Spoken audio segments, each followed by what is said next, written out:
No, te decía que a mí me cuesta mucho entrevistarte porque creo en serio que sos de los mejores entrevistadores que hay en la televisión, porque sos ágil, porque además tenés humor, que es una buena defensa.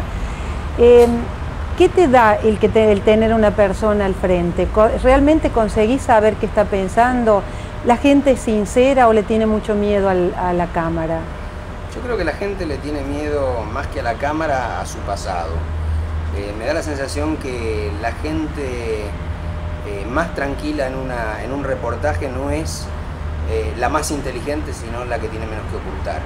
Por lo menos mi experiencia en reportajes duros como eran los de La Noticia Rebelde fue esa. Aquellos que tenían cosas que ocultar y sabían que uno se informaba antes, que yo tenía 2 personas revisando todo el material anterior, creo yo que venían con más temor.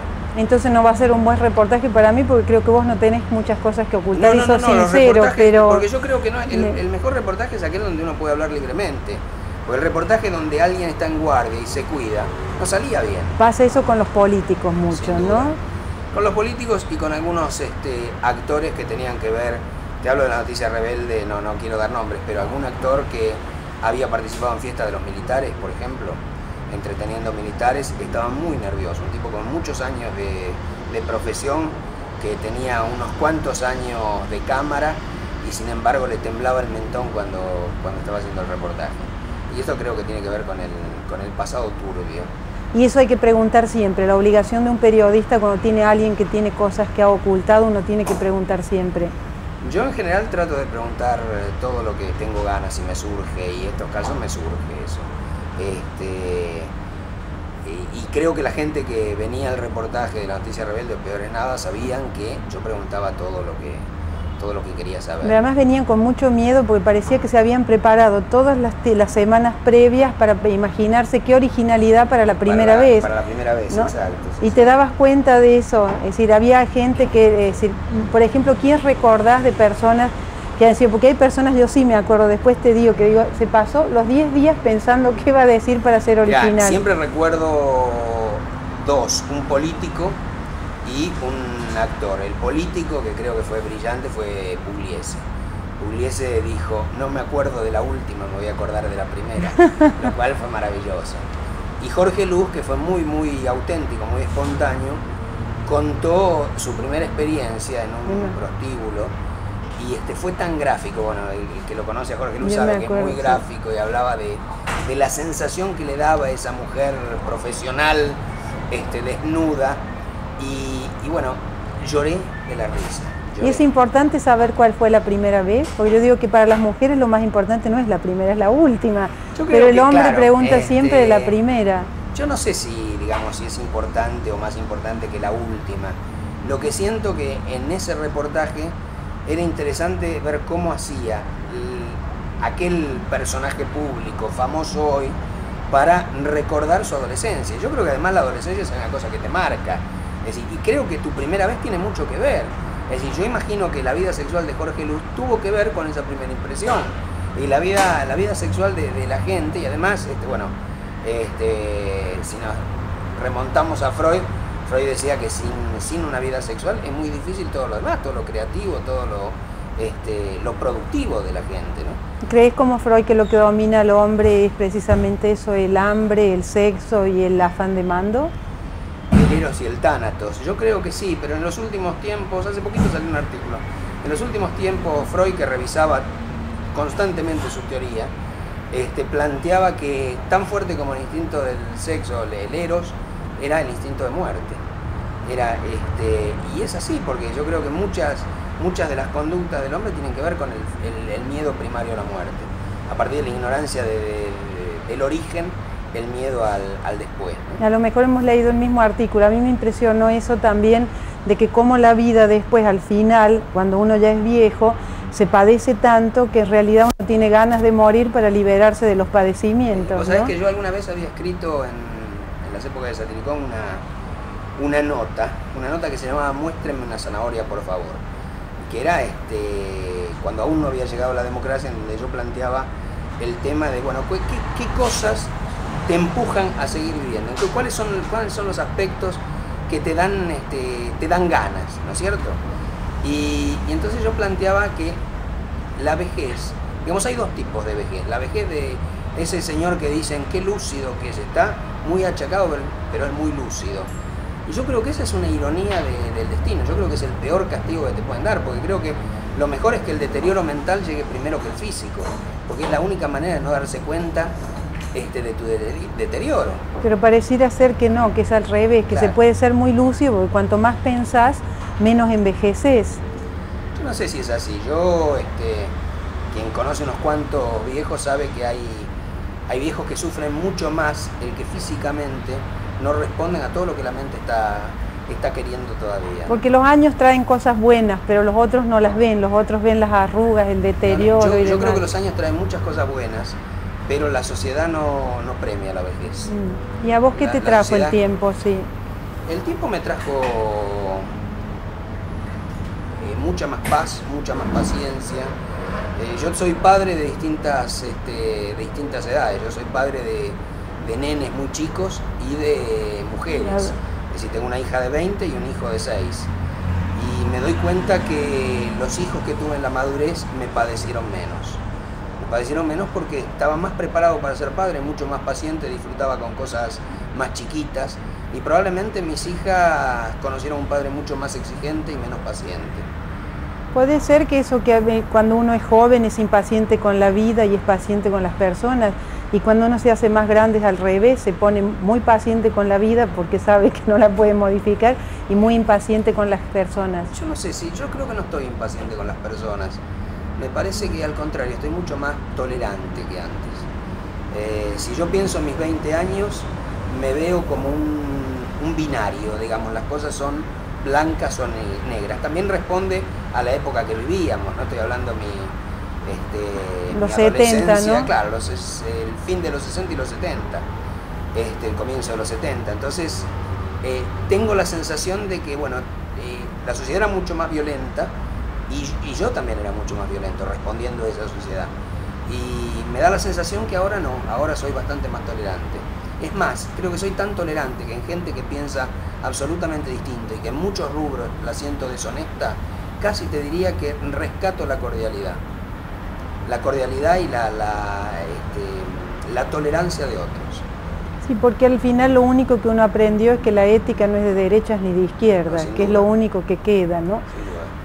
¿Cómo viviste la dictadura, viniendo de aquellos años 70, de que todos, yo digo que es difícil entender con los ojos de hoy aquellos años 70, pero había un espíritu de época, sí, ¿no? Que nos marcaba. Muy mal la dictadura, además trabajaba en publicaciones bastante complicadas, con muchos cierres, digamos, cerraron Satiricón. En la época que yo era jefe de redacción de Chaupinela nos amenazaban todos los días, telefónicamente, muchos amigos que se iban, otros que desaparecieron. Y en el año 76, porque en realidad creo que la dictadura empezó antes, yo creo que la dictadura no empezó en el 76, la dictadura empezó en el 74, creo que la dictadura comenzó con la muerte de Perón.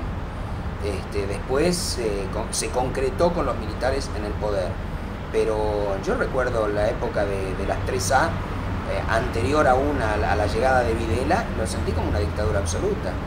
Y siempre tengo la imagen de Isabel Martínez con López Rega al lado, López Rega diciendo el discurso que estaba pronunciando ella antes en voz baja, para que todos se den cuenta que el que manejaba las cosas era él. Y era una sensación muy, muy terrible, muy siniestra. Además, bueno, con las 3A, entrando a algunas casas de amigos, yo recuerdo, bueno, no importa hacer nombres porque fueron muchos.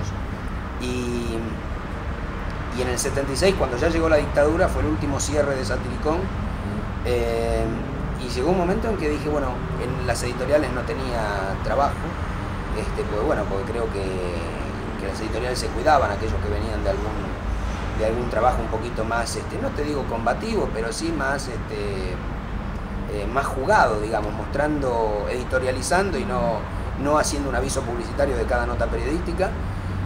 Y no sabía qué hacer, pensé en irme del país y un amigo, Carlos Trillo, me dijo, ¿por qué no te dedicas a la publicidad? Y yo nunca había hecho publicidad, él mismo me consiguió un trabajo en una agencia de publicidad y siempre digo que mi exilio fue la publicidad y además me ayudó mucho profesionalmente porque aprendí bastante, conseguí bastante más síntesis que antes en lo que hacía a través de la publicidad. Pero lo cierto es que cambié de oficio. Yo no me animo a hacer chistes por miedo a que sean malos, pero te escucho y me pregunto si de esa época no viene esto que se confunda tanto periodismo con propaganda, ¿no? Porque me parece que lo que ha quedado fuerte en esta época, en esta democracia, es que los políticos especialmente confunden a periodismo con propaganda, ¿no? Sin duda la confunden, pero además no solo los políticos, yo creo que muchos periodistas también lo confunden. Cuando yo empecé los reportajes en La Noticia Rebelde, una de las cosas que me divertía era aquellos periodistas que empezaban un reportaje diciendo ¿qué querés que te pregunte? Lo cual me parece una especie de contrasentido o negación de tu profesión. Porque si vos le vas a preguntar a un invitado ¿qué querés que te pregunte? Me parece que o no tenés ideas o simplemente estás aceptando, y el público también tiene que aceptar, que vos vas a ser complaciente, y me parece un absurdo.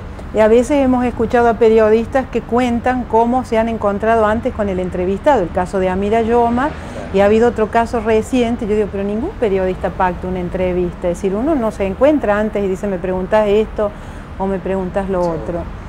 ¿Qué nos ha pasado con el periodismo? Porque pensemos en aquella época donde había libertad, ¿o crees que ahora hay más libertad que entonces? No es para poner un libertómetro a ver si era más o menos, no sé pero el libertómetro. Yo lo que sí te puedo decir es que siento que si hablo de la década del 70, en donde uno se formó, creo que somos de la misma generación, a algunos nos pasa lo mismo. Yo lo que siento que era una época en la que los jóvenes, entre los que estábamos, elegimos una manera de suicidio. Es decir, la guerrilla fue una manera de suicidio, pero a diferencia del suicidio de los 90, que creo que es la droga, el suicidio de los 70 era un suicidio con esperanza.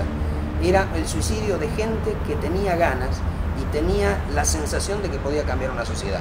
Equivocados o no, esto no estoy haciendo una apología de la violencia ni mucho menos, pero lo que digo es que había esperanza, ¿no es cierto? Entonces la esperanza te permite combatir incluso en términos pacíficos, me refiero, luchar por la libertad. Yo tengo la sensación de que los 90 es la década de la desesperanza. La desesperanza en lo económico, la desesperanza además, convengamos que a partir de algunas esperanzas que se truncaron, y entonces uno dice basta, ¿no es cierto? Pero la sensación que tengo es que esa desesperanza te vuelve autista, te vuelve solitario, y autista y solitario es imposible que alguien intente modificar algo, que alguien luche por algo. Entonces creo que es una década de espaldas vencidas.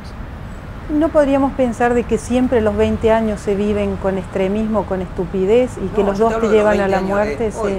Yo tengo una hija de 20 años, tengo una hija de 18 años, y me doy cuenta que las amigas, los amigos de mis hijas están en una etapa.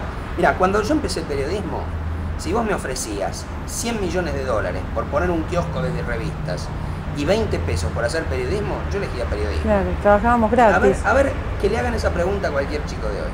Está en la desesperanza, que lo que importa es cuánto ganan. Es decir, y además no creo que es que los chicos vienen con genes malos. Creo que esto tiene que ver con la sociedad que legaron, con la falta de esperanza y de incentivo que le da una sociedad. Cuando yo empecé segundo grado, que era primero superior en esa época, fue en un pueblo, en Capilla del Monte, y era el 56, el año de la epidemia de poliomielitis. Entonces, en Capilla del Monte, que había un solo colegio, los chicos no empezaron el colegio hasta mayo, junio, y mi mamá se entró a desesperar y le dijo a mi papá, ¿y si lo mandamos a un colegio privado? Y la respuesta de mi papá fue, a un colegio privado van los burros, los que no les alcanza para aprender en una escuela pública. Decilo eso hoy. Es decir, era otra cosa, todo tenía otra fuerza. ¿Qué nos pasó? Porque eso mismo que decís, yo me acuerdo, siempre insisto casi con los mismos ejemplos, pero me acuerdo que en la universidad lo que uno estudiaba en el futuro era qué iba a hacer el hombre con el ocio cuando las máquinas reemplazaran su trabajo. Y cuando uno ve hoy que el problema es el desempleo y que la gente no es que tenga ocio porque la máquina le hace su trabajo, sino tiene desesperación. Yo digo, ¿qué nos pasó? ¿Cómo nos pudimos equivocar tantos en lo que se venía? ¿Cómo pudo ser que siendo tan generosa aquella generación ha dejado...? Yo creo que no es que nos equivocamos, yo creo que lo que se venía lo interrumpieron, pero no es que no vino porque nos equivocamos en un pronóstico. Yo creo que nadie pensó en Onganía, nadie pensó en la destrucción de la universidad, nadie pensó en la destrucción de la educación pública, nadie pensó porque no estaba previsto. No estaba previsto que un dictador por imbécil o por mercenario destruya la educación en la Argentina. Eso no estaba previsto, no se podía prever. Pero eso no es los estudiosos equivocaron el diagnóstico. No, yo creo que hubo otra cosa, a lo sumo, digamos, si uno quiere ser generoso, si uno no quiere pensar en un plan premeditado, imbecilidad. Y yo creo que algún plan hubo, un plan en el que seguramente fueron instrumento, porque seguramente aquellos que se creían muy duros también fueron títeres de otros.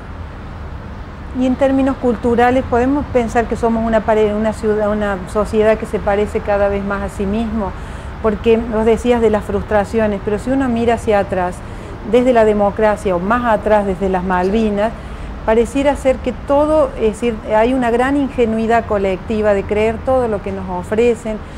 Creímos las Malvinas, creímos, yo me quiero involucrar en todo, aunque no es lo personal lo que importa. Y cada una de esas han sido una frustración, y llegamos a esta especie como de cinismo colectivo, que tal vez debe ser una de las situaciones de mayor desesperanza que uno ha vivido en los últimos años, ¿no? Sin duda, yo creo que la desesperanza ahora es muy, muy fuerte. Además, alguna vez yo pensaba en la cantidad de cosas que van contra lo perdurable de los afectos y las redes solidarias, ¿no? Yo pensaba en cosas muy tontas, por ejemplo decía en ese entonces los paragolpes de plástico. Uno dice, bueno, mi auto tiene un paragolpe de plástico, si yo veo a alguien que se quedó no lo puedo empujar porque me rompo mi propio auto, ¿no es cierto? Es decir, alguna vez Alvin Toffler hablaba de los encendedores descartables y hablaba, por ejemplo, mencionaba unas muñecas que había en Francia, que todas las chicas habían comprado, todas las nenas tenían esa muñeca. A los pocos meses lanzan el nuevo modelo y aquellas que entregaran su muñeca les hacían un gran descuento. Todas las nenas que amaban a su muñeca la entregaron. Él hablaba de lo efímero de los afectos, ¿no? Entonces yo en ese entonces decía, bueno, qué bueno que en la Argentina se recarguen los encendedores descartables. Pues es como un síntoma de afecto, es un síntoma de no querer desprenderse, porque en última instancia no te podés ahorrar mucho cargando el encendedor descartable. Pero el cargarlo era como un síntoma, ¿por qué me voy a desprender de esto? Pero yo tengo la sensación de que hoy eso no existe más. Yo creo que caducan muy rápido los afectos, la gente se siente muy sola, muy sola. Creo que vivimos como pueblo con todos los problemas de la gran ciudad. Esa es la sensación que tengo yo. Sin ninguna de las ventajas del llamado primer mundo, ¿no? No. Ojalá tuviéramos la ventaja del pueblo, como yo me crié. Yo recuerdo que la puerta no se cerraba con llave. Es decir, mis amiguitos de barrio hacían así, abrían, y si entraban a la hora del almuerzo se quedaban almorzando. ¿Sabes que yo volví a mi pueblo después de 30 años, una ciudad pequeña del norte de Córdoba, de Anfunes, de 18.000 habitantes, y ya hay robos? Así que es como que ahora han comenzado a cerrar las puertas. Yo hace pocos meses volví a Capilla del Monte por 24 horas, estuve recorriendo el pueblo, mostrándole a mis hijos el Zapato, Cajón del Río, todo, viendo el dique nuevo. Y lo sentí detenido en el tiempo, pero además tuve la sensación que también pasaba. Yo no sé si hoy se conocen todos como nos conocíamos nosotros todos. Vos sufriste mucho cuando saliste de Capilla del Monte. ¿A qué edad saliste? Y 11 años tenía, mucho, lo viví, ese sí fue un exilio durísimo. Fue muy, muy fuerte para mí. Yo creo que no me di cuenta no me di cuenta. Vos sabés que yo compartimos una enfermedad, digamos. Sí, iba a dejar para el final hablar con vos, pero ya que... y pertenecemos a la masonería del fuelle. El último verano, nosotros regenteábamos una hostería en Capilla del Monte, y era el último verano. Yo no sabía, digamos, esto, después de años de terapia lo pude entender, en ese entonces no lo entendía, pero yo todo ese último verano no pude dormir acostado.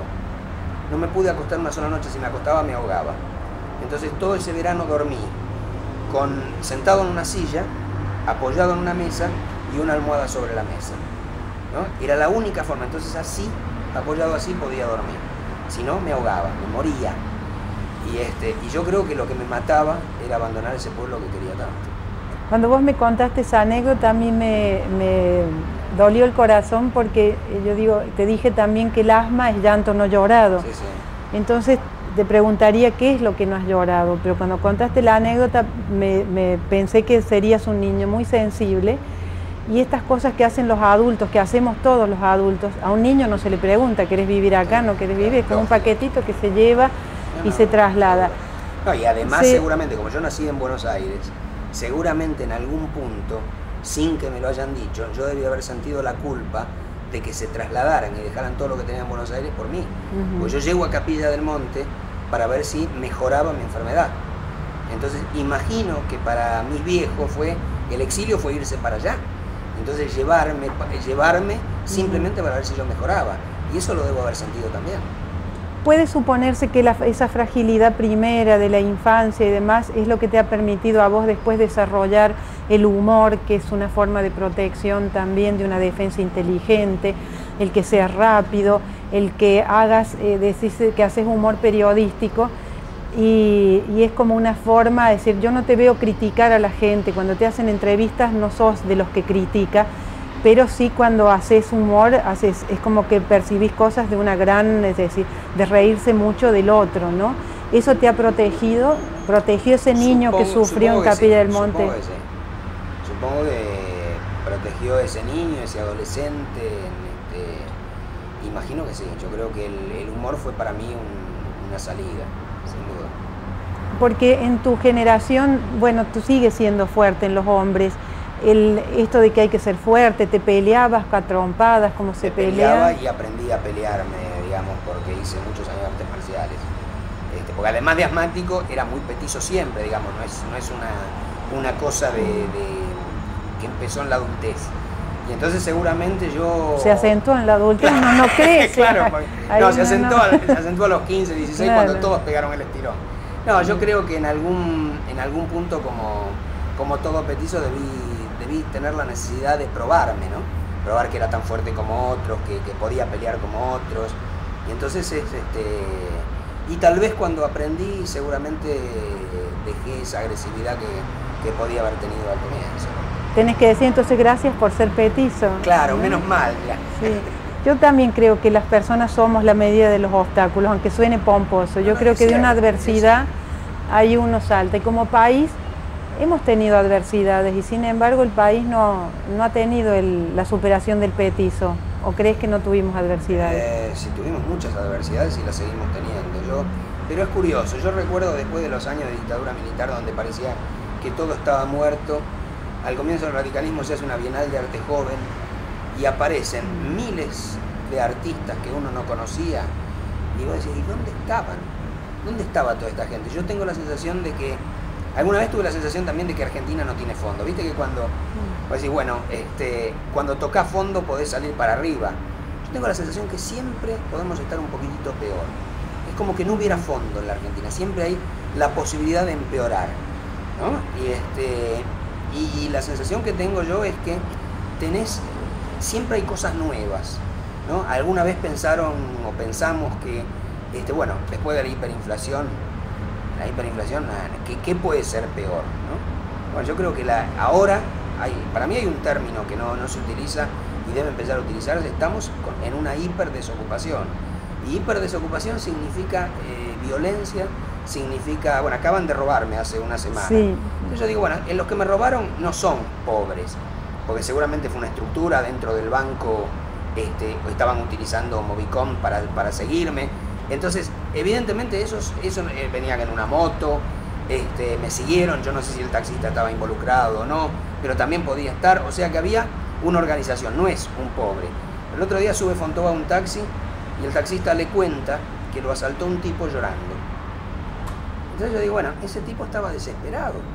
Ese tipo desesperado salió a robar porque a lo mejor tenían hambre los pibes. Entonces yo digo, bueno, sin duda la delincuencia va a crecer. Cuando hace 20 años o 30 años, cuando venía alguien del exterior que había pasado por Panamá para comprar alguna cosa más barata, decían, en Panamá no se puede dejar el brazo por afuera de la ventanilla porque te arrancan el brazo para robar el reloj. Eso está pasando acá. Estamos como en Panamá, como en Colombia. Esto tiene que ver con la hiperdesocupación que estamos viviendo. Entre el robo de Fontova y el tuyo, pensaba que a vos no te protegió la popularidad y te debe dar una sensación doble de rabia, que te hayan robado y además, es decir, el que te conozcan, el que hayan planeado todo, Es decir, Sin es duda. ese precio de la persona que está expuesta, ¿no te da Sí, miedo en un creo, sentido? yo creo, en un sentido me da miedo, y me da mucho miedo cambiar. Yo soy, bueno, aquel que me vio salir del canal lo sabe, yo suelo hablar con la gente en la calle, suelo tener una actitud mucho más, no sé si la palabra es cálida, pero me gusta el contacto con la gente. Hay algunos que le huyen al contacto de la gente. A mí me da placer el contacto con la gente, además me da placer que la gente me exprese su cariño. Pero mi miedo es modificar mi forma de ser a partir del temor. Es decir, yo no tengo ganas de estar con un tipo al lado mío en el auto para que me cuide. Realmente no tengo ganas. Cuando me robaron, el muchacho del garage, porque yo estaba cruzando para entrar al garage y agarrar mi auto. El muchacho del garage estaba estacionando un auto y salió a perseguir a la moto. Y hizo 20 metros y volvió. Y yo no entendía por qué, porque el auto podía haber, no los corrió. El pibe llega, yo estaba muy dolorido y muy aturdido, y viene corriendo un señor y lo increpa al pibe y le dice, ¿qué hiciste con mi auto? O sea, eso es lo que digo, bueno, esta cosa de sensación de insolidaridad, que no es la palabra, pero creo, eso es lo que me preocupa. Me preocupa la sensación de soledad que tenemos todos. Porque en última instancia, pasar cosas te pueden pasar siempre, podés tener accidentes, te pueden robar, siempre hubo robo. Siempre hubo profesionales del robo, aquellos que lo buscan más fácil, no porque le falta la posibilidad real de trabajo, pero por lo menos un poquito de sentir que no estás solo, de sentir que no es Mira, yo ¿Qué otro disfruta con lo que mal te va? Cuando me robaron hace una semana que había vuelto de Nueva York, ¿no? Y estando en Broadway, en la calle Broadway, una mujer se pone a llorar que la habían robado. Y un negro que debía medir 400 metros de alto, se acerca a esta mina que lloraba y le dice que no sea estúpida, que ella está en Nueva York. ¿No? En inglés le dice que usted está en Nueva York, y se le reía. Y yo decía, qué ciudad terrible. Bueno, vivimos con lo peor de la gran ciudad y con la soledad de un desierto. Gracias por esta parte. Ahora